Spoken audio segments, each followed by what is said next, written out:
जय हिंद मेरे प्यारे भाई और बहन, स्वागत है आप सभी लोगों का हमारे आज के इस क्लास में जिसका नाम है विकास। चैप्टर नंबर 7 है बायोलॉजी का, क्योंकि हमने चैप्टर नंबर 6 तक पिछले क्लास में देख चुके हैं 50 वीवीआई ऑब्जेक्टिव क्वेश्चंस। अगर आप लोग नहीं देखे हैं तो एक काम कीजिएगा, प्लेलिस्ट में जाइएगा मेरे चैनल के, वहाँ से आपको टोटल मिल जाएगा। तो आप शुरू से देखिए, आपको बहुत फ़ायदा होने वाला है। बात करते हैं अपने सवाल पर। वह तत्व जो स्वतंत्र रूप से जीवन की उत्पत्ति के समय आदि वायुमंडल में नहीं था, वह कौन सा है? अच्छा, जीवन की उत्पत्ति के समय वायुमंडल में नहीं था तो वो था ऑक्सीजन। उस टाइम पर नहीं था, इसलिए ऑक्सीजन हो जाएगा। अच्छा, चंद्रमा पर नहीं है, चंद्रमा पर जीवन नहीं है, इस पर किसका अभाव है? इस पर जल का अभाव है, इस पर जल का अभाव है, सही बात है। वायुमंडल की संपूर्ण ऑक्सीजन गैस किसके द्वारा बनी है? ऐसा माना जाता है, ऐसा बच्चों माना जाता है प्रकाश संश्लेषण। आपका डी करेक्ट हो जाएगा। देखिए, अगर ये पेड़ पौधे नहीं होते तो क्या बनता? नहीं बनता। मिलर ने सरल अमीनो अम्ल का संश्लेषण किन तत्वों के मिश्रण से किया था? वो आपका हो जाएगा H2 हाइड्रोजन या अमोनिया और CH4, ठीक है, एवं जलवाष्प। आपका सी करेक्ट हो जाएगा। आगे बढ़ेंगे।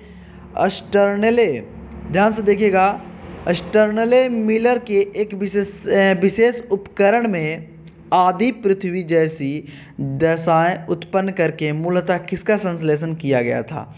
वो किया गया था अमीनो अम्ल का। किसका? अमीनो अम्ल का किया गया था। आगे बढ़ेंगे। आजकल सबसे अधिक मान्य मत के अनुसार जीवन की उत्पत्ति के पहले आदि पृथ्वी के वायुमंडल में कौन सा मिश्रण था? वो था आपका अमोनिया, मीथेन, जलवाष्प और हाइड्रोजन। आगे बढ़ते हैं। किसने स्वतः जनन मत को हंसग्रीवा फ्लक्स वाले प्रयोग द्वारा निर्धारित किया? किसने किया था? वो आपका किया था लुई पास्चर जी ने। लुई पास्चर जी ने किया था। आगे बढ़ेंगे। जीवन की उत्पत्ति के समय आदि सागर के जल को किस वैज्ञानिक ने कार्बनिक पदार्थों का गर्म पतला सूप कहा है? वो हो जाएंगे आपके हिल्डन। वो आपके हो जाएंगे हिल्डन। आगे बढ़ते हैं। रासायनिक उद्विकास के फलस्वरूप जीवन की उत्पत्ति की विस्तृत व्याख्या किसने की थी? वो थी ओपेरियन ने की थी। ओपेरियन ने किए थे, ठीक है। आगे देखेंगे। पृथ्वी पर जीवन की उत्पत्ति कहाँ हुई? बताइए आप लोग, कहाँ हुई? आदि सागर के जल में। आदि सागर के जल में। आगे ध्यान दीजिएगा। किस वैज्ञानिक ने निश्चयात्मक रूप से यह सिद्ध किया कि वर्तमान पृथ्वी पर जीवन की उत्पत्ति केवल पहले से उपस्थित जीवों से हुई है? ये बताया था आपके लुई पास्चर ने। किन्होंने? लुई पास्चर जी ने ही बताया था। आगे बढ़ेंगे। निम्नलिखित में से किसका सिद्धांत जीवन की उत्पत्ति से संबंधित नहीं है? वो आपको हो जाएगा माल्थस। माल्थस का जो कि जीवन की उत्पत्ति से संबंधित नहीं है। आगे देखना है कि आर्कियोप्टेरिस, ध्यान से देखना है, किसका संयोजक कड़ी था? आर्कियोप्टेरिस किसका संयोजक कड़ी था? आपका सरीसृप और पक्षियों के। सरीसृप और पक्षियों के। पेरिपेटस किसका संयोजक कड़ी है?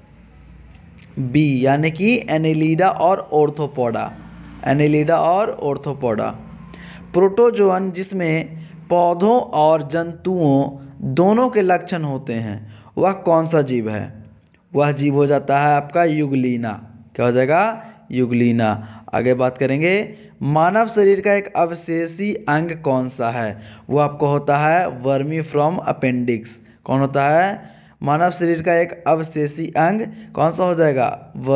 वर्मीफ्रॉम अपेंडिक्स। देखिए, पैराथायरॉइड जरूरी है, सिबेरियन ग्रंथि, एड्रिनल ग्रंथि, सारा जरूरी है। ये एक फालतू में आ चुका है, जो कि आपको पता होगा, अपेंडिक्स है ना। इनमें कौन सा जंतु कुछ ही समय पहले लुप्त हुआ? इनमें से कौन सा जंतु कुछ ही समय पहले लुप्त हुआ? डोडो पक्षी। कौन सा? डोडो पक्षी।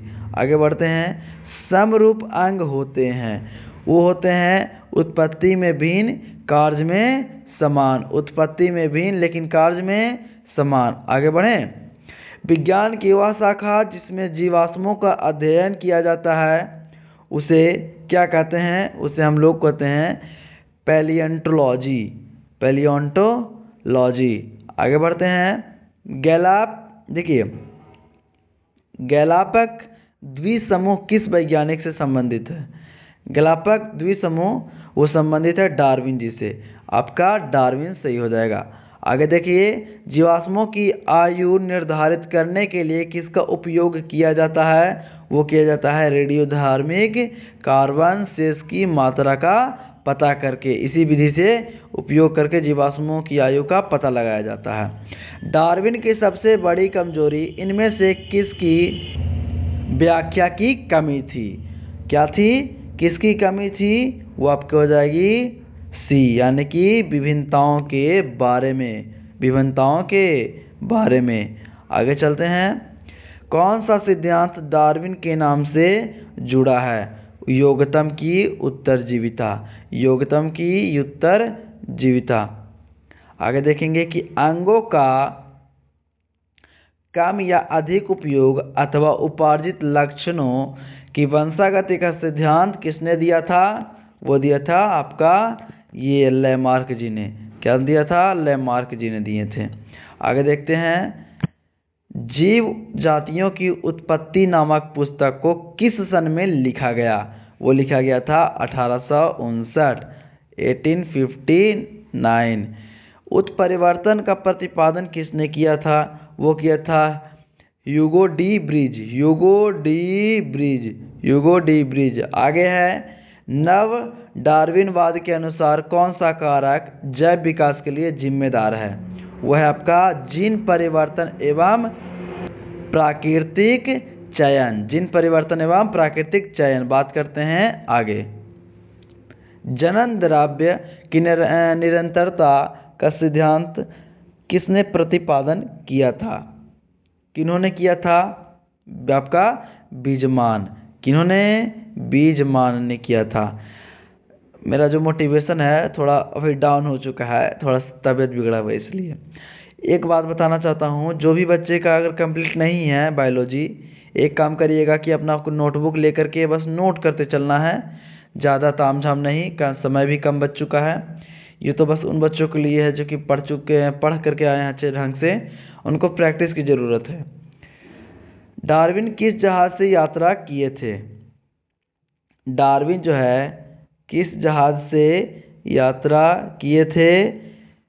HMS beagle. HMS beagle. देखिए, ध्यान रखने वाला सवाल है आपका, ठीक है, ध्यान रखिएगा इसको। फिलॉसफी जूलॉजिक पुस्तक के लेखक कौन थे? वो कौन थे? आपके लैमार्क थे। कौन थे? लैमार्क थे। आगे देखें। आकस्मिक अनुवांशिक परिवर्तन को क्या कहते हैं? तो उत्परिवर्तन कहते हैं। क्या कहते हैं? उत्परिवर्तन कहते हैं। जैव विकास के लिए महत्वपूर्ण सिद्ध होने के लिए उत्परिवर्तन इनमें से किसमें होना चाहिए? जर्म प्लाज्म जनन कोशिकाओं में होना चाहिए। कोई दिक्कत? आगे देखिएगा, किसी को कोई दिक्कत नहीं है। मुर्दों को धर्म क्रियाओं के साथ विधिवत गाड़ने की प्रथा के प्रथम प्रमाण किस मानव जाति में मिले हैं? अच्छा, ये देखिए, निएंडरथल मानव, ये एक तरह से कह सकते हैं आप लोग, हिस्ट्री का क्वेश्चन भी है, ठीक है। वर्तमान मानव का संभावित निकटतम सीधा प्रागैतिहासिक पूर्वज कौन सा होता है? वो होता है आपका क्रोमैगॉन मानव। आपका ए। आगे बढ़ें।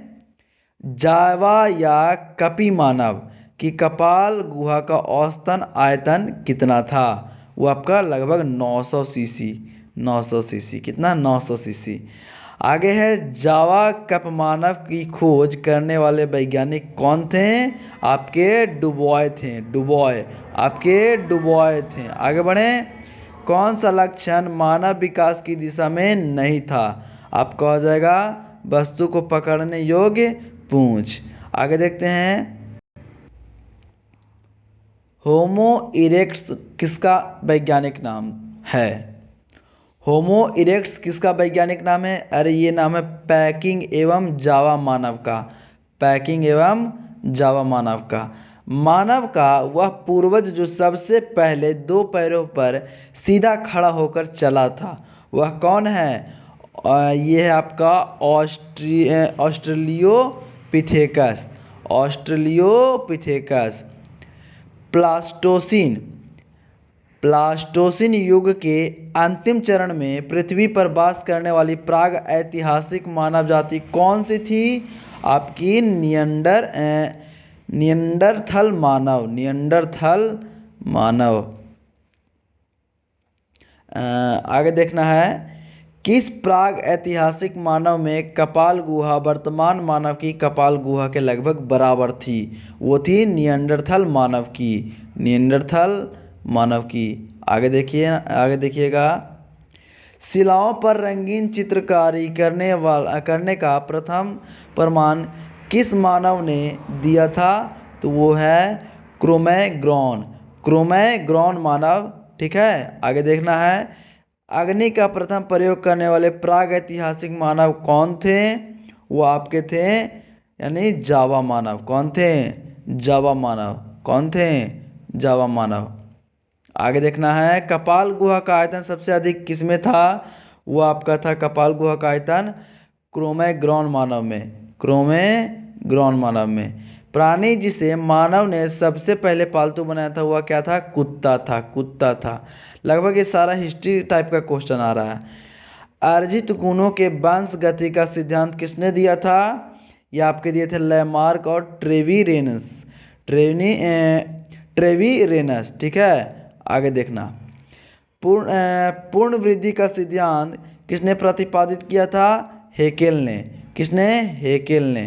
ठीक है। द ऑरिजिन ऑफ स्पीसीज पुस्तक किसने लिखी थी? चार्ल्स डार्विन ने। किसने? चार्ल्स डार्विन ने।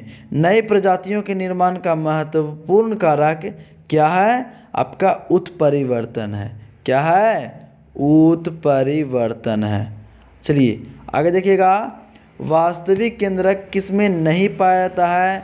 जीवाणु में जी। किसमें? जीवाणु में नहीं पाया जाता, बैक्टीरिया में नहीं पाया जाता। ठीक है। ये टोटल आपके 50 कंप्लीट होते हैं ऑब्जेक्टिव, जो कि बहुत ज़्यादा एग्जाम के पॉइंट ऑफ व्यू से बहुत महत्वपूर्ण रखते हैं ये सारे ऑब्जेक्टिव।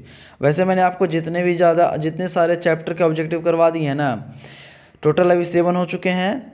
आप लोग यहाँ शुरू से लेकर के 7 तक देख लीजिएगा।